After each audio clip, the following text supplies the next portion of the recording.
en chaque être humain est une histoire unique. Des fragments de joie, de tristesse, de colère, d'amour. Des fragments de vie marqués par des sauts dans le vide et aventures excitantes, ou des échecs douloureux et égarements profonds. Des fragments essentiels, pourtant invisibles à l'œil nu. Qui sont ces inconnus que nous croisons tous les jours? Quelles sont leurs vies, leurs convictions, leurs messages? Et s'il suffisait simplement de leur poser la question?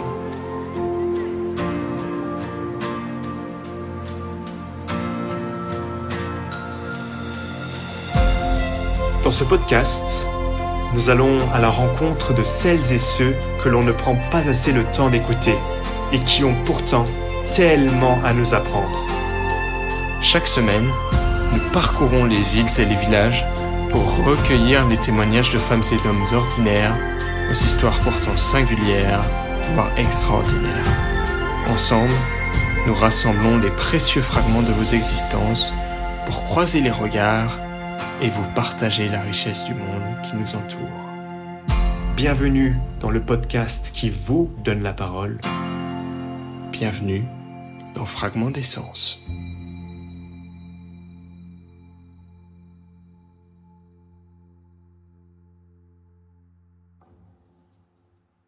Et salut à toi qui lance ce 11e épisode de Fragments d'essence. Je te retrouve aujourd'hui à Voiron, en Isère, non loin de Grenoble. Le temps est un petit peu maussade. J'espère être épargné par la pluie pendant les enregistrements. Et je dois avouer que j'ai un petit peu hésité avant de prendre le train ce matin. Mais bon, je croise les doigts et j'espère ne pas me retrouver sous un déluge de pluie. Située au pied de la colline de la Vuise, la ville de plus de 20 000 habitants tirerait son nom du latin Voronis, qui se traduit en français « sommet rocheux ». J'ai déjà pris le temps de parcourir un petit peu les ruelles piétonnes. Le centre-ville est très calme et c'est là que j'espère croiser quelques personnes en ce dimanche matin.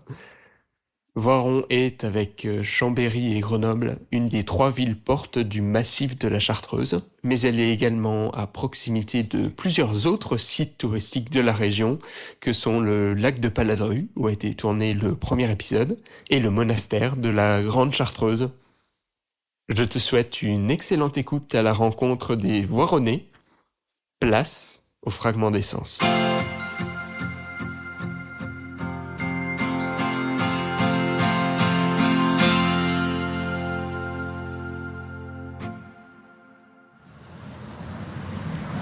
Bonjour madame. On va chaque semaine dans un endroit différent. Cette semaine, c'est Voiron, pour rencontrer des inconnus et les questionner sur leur rapport au monde et à la vie en général. Ouh là là, c'est des bien grands mots tout ça. On essaye. Ça vous intéresserait de passer juste quelques minutes avec moi? Bon, écoutez, Ouais, Ouais, super, génial. ça va aller. Est-ce que je peux vous demander votre prénom? Rolande. Roland, enchanté Roland. Moi c'est Florian. Oh, très joli prénom. Merci. Si vos proches devaient vous décrire en quelques mots, qu'est-ce qu'ils diraient de vous? Que je suis un peu spécial, certainement. Toujours gai. Mhm. Je me plains jamais, j'essaye de faire avec ce que j'ai. Voilà. Pourquoi spécial? Parce que je m'intéresse un peu à tout, malgré mon âge. Donc, voilà. Je trouve qu'à 81 ans, je m'intéresse à beaucoup de choses. Mais bon, ça permet peut-être de rester un peu plus jeune. C'est bien, oui. Hein? Alors, ma plus grosse passion a toujours été la lecture, depuis toute petite. Donc, parce que je viens d'un milieu où on ne lisait pas beaucoup, et j'ai eu la chance de rencontrer des instituteurs, professeurs, après au collège, je ne suis pas allé plus loin que le collège, qui m'ont appris et fait découvrir beaucoup de choses. Entre autres, au collège, la musique classique, les beaux textes, choses que peut-être dans mon milieu, je n'aurais pas pu avoir. Vous avez un livre en particulier qui vous a marqué? Oui, j'ai tout ce qui est les classiques, Émile Zola, c'est peut-être les premiers livres que j'ai lus vraiment en parlant de livres, parce que quand on est plus jeune, on lit petites choses pour les enfants. Mais Émile Zola m'a beaucoup, voilà, plu. Ben, disons qu'avec la lecture, on s'ennuie jamais. Moi, vous voyez, je suis seule et je ne m'ennuie jamais. Je me lève très tôt le matin, mes enfants me disent « Qu'est-ce que tu fais, maman, toute la journée ?» Ben, je lis, je fais des mots fléchés, j'essaye d'apprendre, de relire ce que j'ai aimé. Là, je relis la vie de François Ier, parce que j'aime beaucoup l'histoire. Voilà. Donc la lecture, moi, je trouve que n'importe où on est, on prend un livre et voilà, on ne s'ennuie pas. Vous avez parlé de l'histoire. Qu'est-ce que l'histoire nous apprend sur notre présent? Oh, beaucoup de choses, je pense. Beaucoup de choses. Il faudrait en tirer les bienfaits et les choses qui ont été moins bien. Il y a eu des choses bien et moins bien dans tous les siècles et il y en aura encore. Hein. Donc, Les leçons de l'histoire. les leçons d'histoire. Est-ce qu'on est voué à répéter les erreurs de nos aïeux? Je pense. Je pense, oui. Comment on évite ça? Il faudrait apprendre de ses erreurs. Et ça, c'est pas facile. Les reconnaître déjà. Lire. Lire et apprendre. Lire et apprendre, c'est sûr. Je trouve que la jeunesse lit peut-être pas assez. Alors, je veux pas généraliser, mais bon, j'ai des petits-enfants. Je trouve que par rapport à notre époque, ils lisent pas assez. Parce que certainement, ils ont plus de choses qui les attirent à côté, les médias, les réseaux sociaux, qui ne sont pas toujours. Bon, il y a du bien et du pas bien là-dedans. Il faut savoir aussi en tirer ce qu'il faut. Hein. Enfin, la jeunesse est belle quand même. On nous montre toujours ceux qui sont pas bien, mais la jeunesse est Vous avez belle quand même. espoir. Oui, Oui. moi j'aime beaucoup la jeunesse. J'aime beaucoup être avec les jeunes et tout. Qu'est-ce que c'est pour vous l'amour? Ah, une chose ancienne. Mais une belle chose. Une belle chose. Je suis restée mariée 55 ans. Mon mari est décédé il y a 6 ans. Eh ben, je trouve que l'amour, il est un peu galvaudé maintenant. Parce que beaucoup de couples se séparent à la moindre anicroche. Il faut savoir faire avec les deux personnes qui n'ont pas les mêmes personnalités. Donc, l'amour, ça s'apprend peut-être aussi avec le temps. Quel conseil vous donneriez? Eh bien, d'être patient et tolérant. Puis savoir partager des choses seul, laisser à l'autre. On n'a pas les mêmes goûts, on n'a pas les mêmes goûts, ça n'empêche pas de vivre ensemble. Il faut laisser la liberté à chacun. Moi, j'allais chez mes enfants un peu seul parce que mon mari, il avait décidé qu'à Paris, il n'était pas bien. Donc, en 3 fois, il avait visité Paris. Moi, j'y suis allé 12 ans, je n'ai pas encore tout vu, hein, donc, et tout. Chacun ses loisirs, et puis faire aussi des choses ensemble, bien sûr. Aussi, c'est important. Et c'est important aussi d'avoir sa liberté de chaque côté, je trouve. C'est une question de confiance. Je crois que c'est ce qui manque beaucoup dans les couples à l'heure actuelle. Et je pense que c'est ça, c'est la tolérance de l'autre. Et je crois qu'à l'heure actuelle, on manque beaucoup de tolérance envers les gens. Les gens deviennent égoïstes. Le tous ensemble, ça n'existe plus beaucoup. C'est pour ça que moi, j'essaye de garder des liens familiaux, d'être proche des enfants sans les embêter. Surtout. Essayer d'être encore indépendante, mais saisir les occasions qui se présentent avec les petits-enfants, les enfants. Vous diriez qu'on est passé d'un tous ensemble à un entre-soi? C'est un peu ça. Vous l'avez bien dit, là. Vous l'avez bien dit. Si vous aviez un message à laisser à ceux qui nous écoutent, ça peut être les jeunes générations en particulier. Oui, je suis en train d'écrire un petit livre, pas un petit livre, mais un livre que mon petit-fils m'a offert pour Noël. Mon petit-fils qui a 29 ans m'a offert un livre, Raconte-moi, mamie. Donc, raconte-moi ton enfance, avec des photos, des choses à laisser. Ma grand-mère a le même. Voilà. Pour tout vous Et dire. ben, là, ça sera un message parce que je vais leur laisser beaucoup de choses, peut-être. En étant un peu terre à terre, les recettes qu'ils adorent. n'est-ce pas, un peu les spécialités de mamie pour qu'ils puissent les refaire quand je serai plus là. Et puis leur dire surtout d'écouter les autres et d'aller vers les autres. Voilà. Moi, je trouve que c'est ce qui manque beaucoup maintenant. Quand on voyage, moi je voyage beaucoup parce que j'ai une fille en Italie, à Venise, qui est mariée là-bas avec un Vénitien. Et avant, on voyageait avec son voisin, des fois on parlait, maintenant plus. Hein.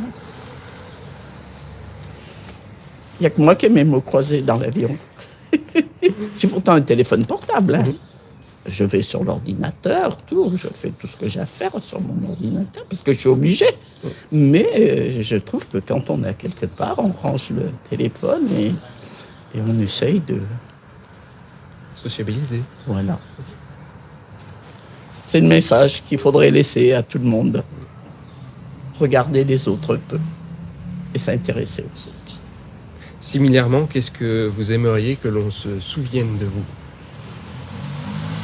Qu'on se souvienne de moi, écoutez, que j'ai essayé de faire de mon mieux, et puis que j'ai peut-être été dur à certains moments, mais qu'ils reconnaissent que c'était pour leur bien. C'est nécessaire parfois. Voilà, et qu'ils fassent pareil avec leurs enfants.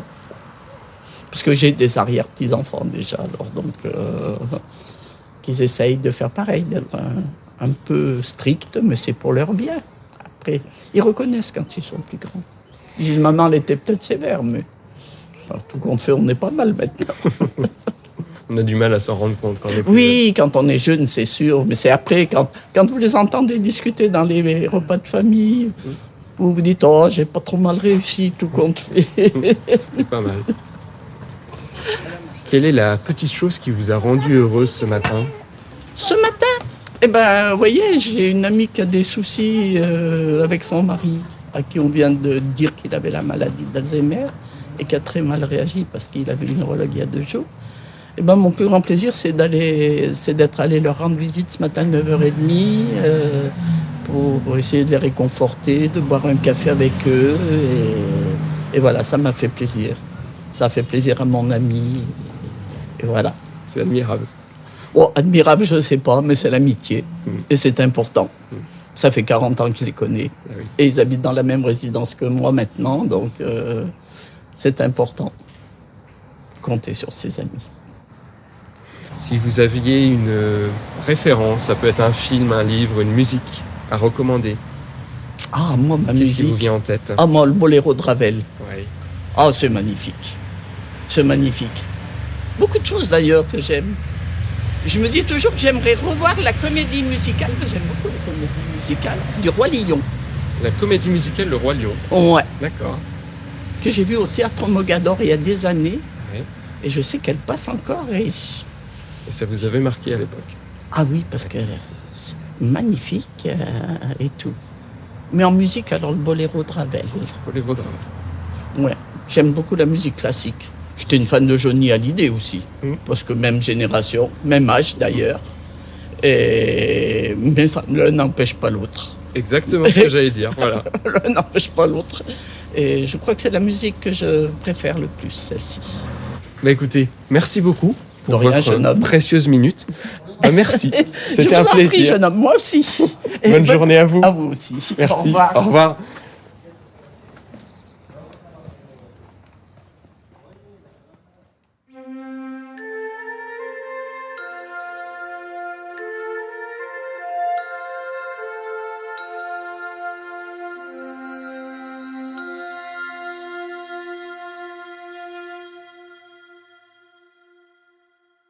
Bonjour monsieur. Bonjour. Excusez-moi de vous déranger. Je suis co-créateur d'un podcast qui s'appelle Fragment d'essence. Ouais. Et dont l'objectif est d'aller chaque semaine à la rencontre d'inconnus Oh, dans un endroit différent. Bon, il faudrait... T'as 8 heures devant toi? À peu près. Bon, bah allez, on y va alors. Est-ce que je peux vous demander votre prénom? Christophe. Christophe. Bah, enchanté Christophe. Bah, c'est Florian. Florian, Vous êtes de Voiron? Eh oui, originaire de Voiron, 100% dauphinois, avec une mère, je m'excuse, auparavant, savoyarde. Si vos amis devaient vous décrire en quelques mots, qu'est-ce qu'ils diraient? Alors ça, faudra leur demander. Hein. Là, franchement, c'est une question que je me suis jamais posée. Ouais.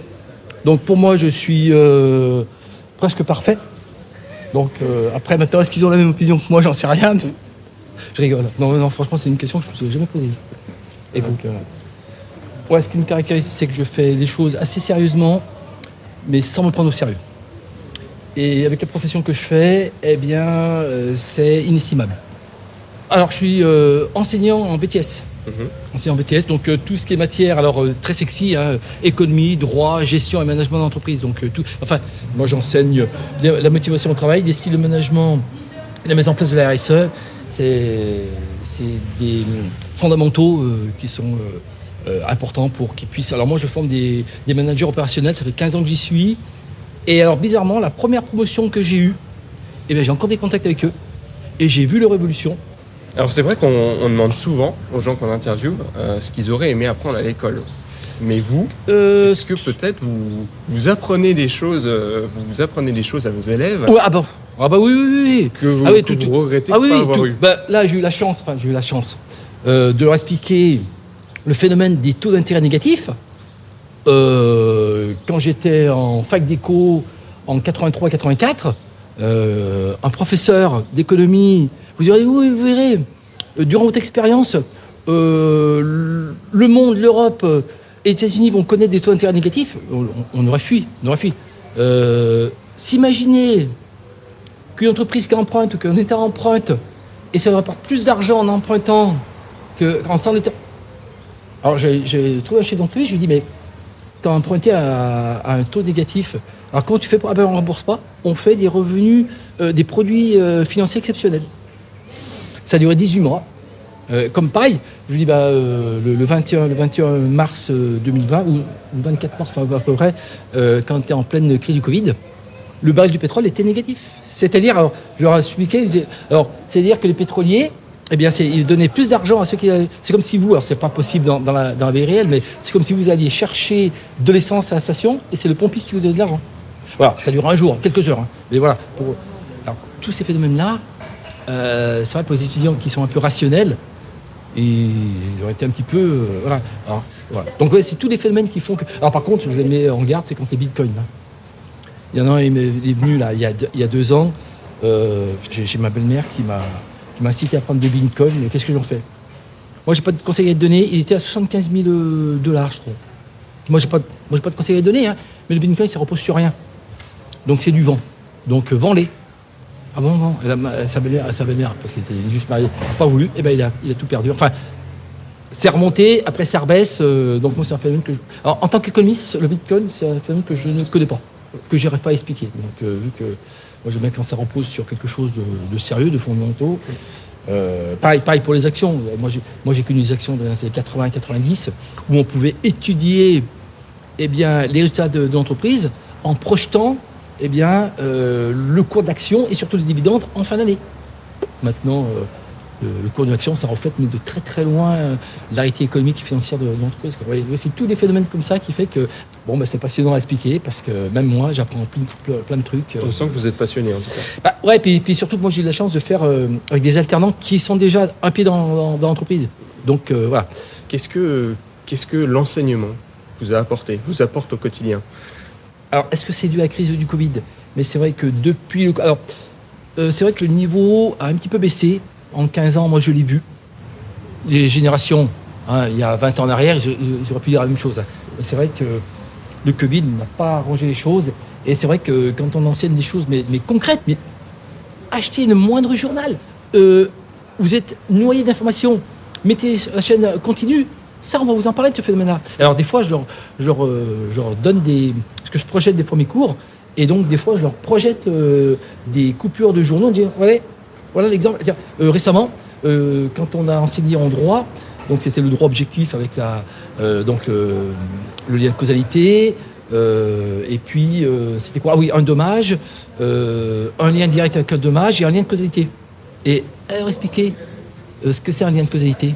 C'est pas toujours évident. Eh bien, vous savez, là, le jeune qui a été harcelé au scolaire, qui est suicidé, là, et que la justice, au mois de février, a relaxé ses harceleurs, justement parce qu'il y avait absence de lien de causalité.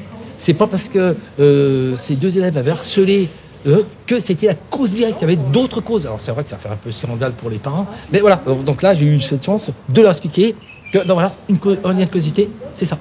Et pourquoi la justice n'a pas retenu ce lien de causalité? Parce qu'il n'y en avait pas qu'un, mais il y en avait plusieurs. Donc, voilà. Donc c'est un peu pas évident à faire. Tout un travail. Tout un travail, ouais, tout un travail. En plus ça évolue. Hein. Comme je vous dis, le droit des marques a évolué. Qu'est-ce qui a encore évolué? Là, on parle aussi dans la phase subjective, c'est-à-dire que maintenant, quand vous vendez un produit, vous êtes responsable de votre produit. Donc s'il y a un produit qui est défectueux, c'est-à-dire qu'il ne répond pas aux normes de sécurité auxquelles on peut s'attendre, vous êtes responsable. Le fabricant, le loueur, le sous-traitant, le revendeur, enfin tout le monde est responsable à ce même niveau-là. Donc c'est une procédure qui va beaucoup plus rapide. Parce que s'il fallait expliquer le dommage, bon ça le dommage on peut le trouver, mais les victimes, bon ça on peut le savoir, mais expliquer ce fameux lien de causalité entre le dommage et les victimes, c'est pas toujours évident à faire. Donc c'est pour ça qu'on a créé un droit autonome. Voilà, un droit autonome et qui s'impose à tous les États membres. Donc voilà, c'est bien. Comment on s'adapte à un monde qui change en permanence comme ça? C'est pas évident. C'est pas évident. Alors, il faut dire qu'il y a des très bons professeurs agrégés qui, dès 2020, ont senti qu'on rentrait dans une nouvelle économie, une économie d'usage. Et c'est vrai qu'ils ont refondu tout un référentiel. Et c'est vrai que ça colle pas mal à l'arrêté. Hein. Donc, quand j'avais expliqué en droit l'abus de position dominante et qu'il y avait deux cas réels, Google et Facebook, alors là, c'est bon, ça leur parle, hein, Facebook. Hein. Donc, toute la procédure, au lieu qu'elle soit théorique, là, je la mettais en pratique. Alors, attendez, alors je passais des écrans là. Attendez, vous pouvez revenir. Alors là, j'ai capté pendant une demi-heure. Je crois que le monde aurait pu s'arrêter. Je crois que voilà. Avant, j'ai fait 2 ans de gestion, mais moi j'ai un prof qui a 78 ans, mais passionné. Hein. Vous serez encore là à 78 ans, vous? J'en sais rien. Pourquoi pas. Si la passion nous anime, hein, mais lui, des fois, c'est comment, pendant le Covid. Dis Christophe, j'ai pensé à un sujet là. J'ai dit mais Pierre, tu sais quelle heure c'est? Oh moi c'est sûrement ma chambre. Il est marié. Sa femme me dit mais non mais c'est tous les jours comme ça, c'est toujours comme ça. Allez, rendors-toi. Des fois il se réveille, il pense à une idée, il fait un truc. La passion. Ouais, 78 ans, ouais. C'est une passion qui l'anime, vraiment. Et bon, ça fait plaisir à voir, quoi. Et puis, travailler avec des gens comme ça, c'est passionnant, quoi. Je veux dire, ils vous entraînent, quoi. C'est très simple. Nous, on a eu la chance de tomber en plein Covid le 17 mars, alors qu'on avait un partiel. Et le partiel, ils l'ont fait sur le travail, avant que ça soit confiné. Et 95% des employeurs ont vu ce qu'on leur donnait à faire. Ils ont dit, ouais, ça correspond parfaitement à ce qu'on attend. Pour terminer, peut-être, si vous avez une référence à suggérer aux auditeurs, ça peut être un film, un livre, une musique. Alors oui, tiens, regardez un film. Alors, il date des années 70, hein, dont l'acteur principal est Yves Montand. Alors Yves Montand, je vais en parler parce que moi j'ai joué à la pétanque avec Yves Montand en 81. Alors avec Yves Montand et Lino Ventura à Vence. Non, pas. Non, c'est où ils avaient. À Saint-Paul-de-Vence. Un 31 juillet, ça je me rappelle, c'était un jeudi, un 31 juillet 81. Je me balade comme ça, qui c'est qu'on voit? Lino Ventura, Yves Montand, et puis il y avait Simone Signoret à l'époque. Et puis on les regardait comme ça j'étais avec un copain, moi j'étais jeune. Hein. Vous voulez jouer avec nous les gamins? On a joué, moi j'ai joué avec Lino Ventura contre Yves Montand. Mais c'est. Voilà, alors pour en revenir, donc ils savent que Yves Montand et Lino Ventura, c'est des acteurs que j'apprécie particulièrement. Donc j'ai même poursuivi l'association Persnège avec Lino Ventura. Et je dis, si tu as l'occasion de regarder un jour un film, c'est Icomicard, tu verras, ça va te démontrer jusqu'où une personne humaine peut soumettre une autre personne humaine en se référant à l'autorité. C'est exactement ce que quand les nazis ont fait des rafles. Ah mais c'est pas moi j'ai reçu des ordres. Hein. Quand ils mettent des gazères, mais moi voilà. Donc on déqualifie au maximum. Il m'a fallu regarder 3 ou 4 fois ce film pour tout comprendre. hein, puisque c'était un juge d'instruction et qui lui-même, à son insu, s'est fait avoir. Il a dit quand il a mis en cause, il dit, mais vous, regardez, monsieur le procureur, vous êtes allé jusqu'à 7, sachant que 7, 8, 9 et 10, c'est une dose mortelle. Et Yves Montand, en tant que procureur, a dit ah ouais, donc tout le monde peut être conditionné à la soumission par l'autorité. Ouais, tout le monde. Donc voilà, s'il y a un film que je recommande, c'est Icomicard. Vraiment, il m'a fallu le visionner au moins 3 ou 4 fois pour comprendre ce qu'il y avait derrière. C'est un symbole fort, hein, comme tous les films d'Yves Montand. Hein, c'était toujours des films qui sont très très porteurs. Voilà. D'accord. Bah, merci beaucoup d'avoir pris le temps de répondre à mes questions. Merci à vous. Allez, bonne journée. Bonne journée.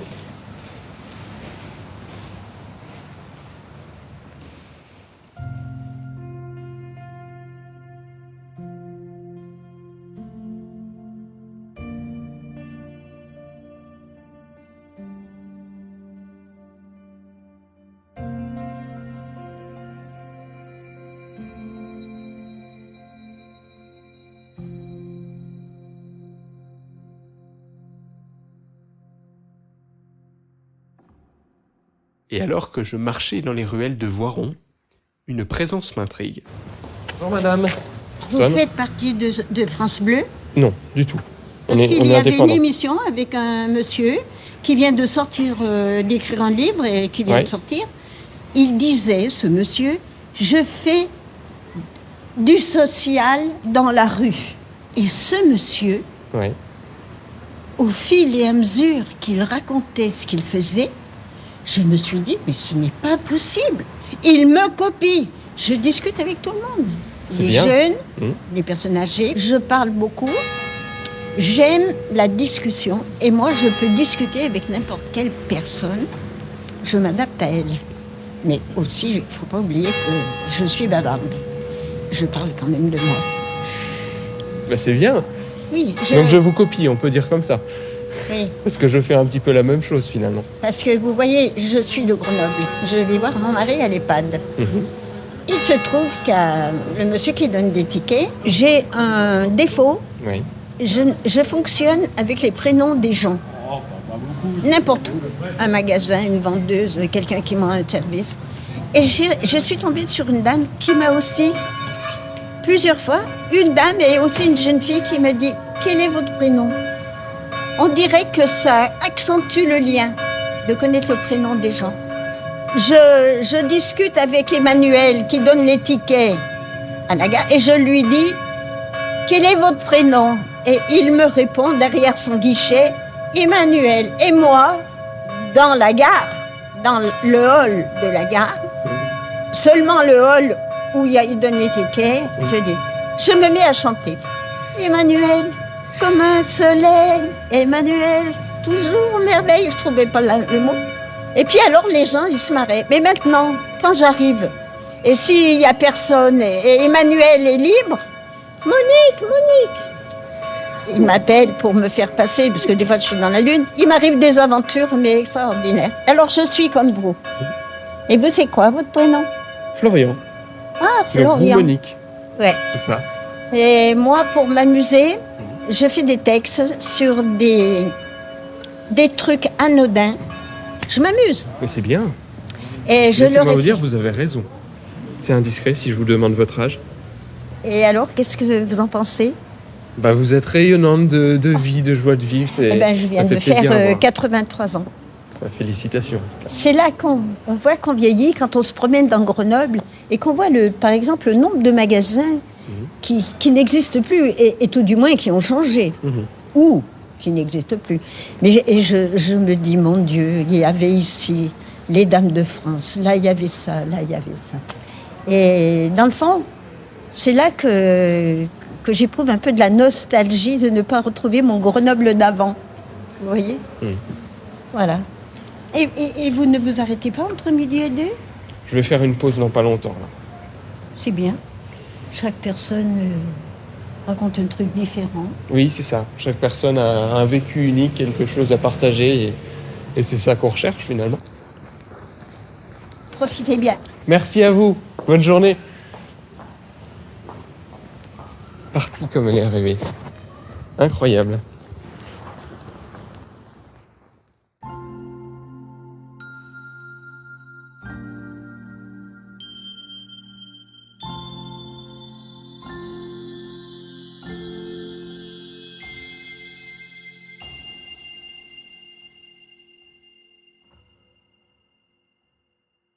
Voilà, c'était tout pour ce 11e épisode de Fragments d'essence à Voiron. Je tiens vraiment à remercier Christophe, Rolande et Monique qui ont accepté de se prêter au jeu de l'interview et avec lesquels j'ai passé un excellent moment. Il est des présences qui réchauffent le cœur et malgré ce temps maussade, on peut dire que ces 3 interviewés ont su apporter une touche d'originalité et de joie à cette matinée. C'est dans le jardin de la ville de Voiron, juste à côté de l'hôtel de ville, que je termine donc cet épisode en m'apprêtant à prendre mon pique-nique puisqu'après je dois de nouveau prendre le train pour aller rejoindre Rives, non loin de là, qui sera, je l'espère, et si le temps le permet, le lieu d'un des prochains épisodes. Je vais continuer à croiser les doigts pour que le ciel ne me tombe pas sur la tête, non pas que j'ai peur d'être mouillé. Et en attendant, je te souhaite à toi qui écoutes ce podcast une merveilleuse journée ou fin de journée. Comme toujours, on attend vos retours en commentaire ou par message. Merci d'écouter Fragments d'essence et à la prochaine.